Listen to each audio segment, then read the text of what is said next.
일반 학교에 생활기록부가 있는 것처럼 신앙훈련을 하는 신앙의 학교에도 신앙생활기록부라는 것이 있습니다.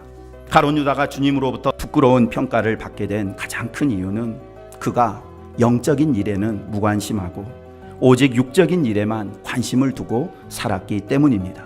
예수님의 12제자 가운데 한 사람으로 부름받아서 3년 동안 주님과 동고동락했지만 결국 예수님을 배신하고 떠나게 된 것입니다.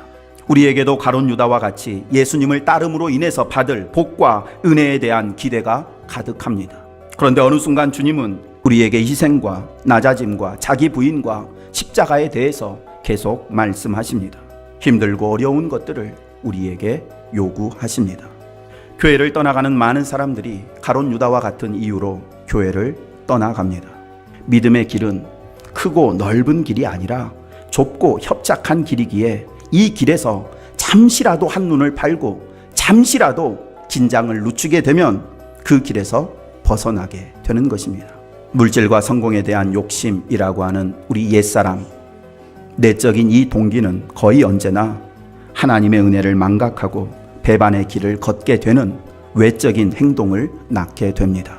아담의 후손으로 태어난 우리 모두는 죄와 사망의 법에 매여 영원한 지옥으로 끌려갈 수밖에 없는 비참한 존재들이었습니다. 그런데 하나님께서는 그런 우리를 너무나 긍휼히 여기셔서 낡고 더러워지고 찢어진 옷 다 벗기시고 깨끗하고 아름다운 옷을 입혀주셨습니다. 하나님께서 저와 여러분에게 주신 그 의의 옷, 천국에 대한 소망, 영생, 이 귀한 선물 하나님께서 어떻게 마련하신 것입니까? 독생자의 생명을 주고 마련하신 것입니다.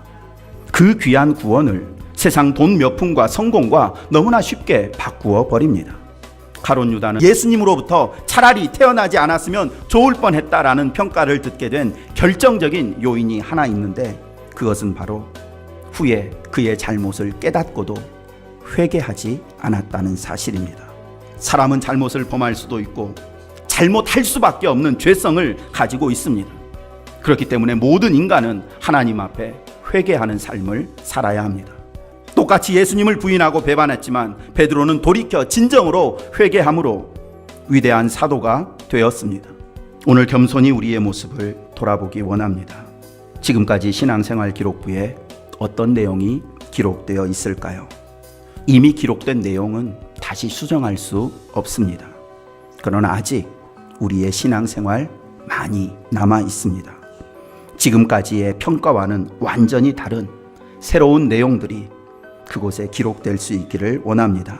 부끄럽지 않고 자랑스럽고 가슴 뿌듯한 내용들이 가득 기록되어 있기를 원합니다.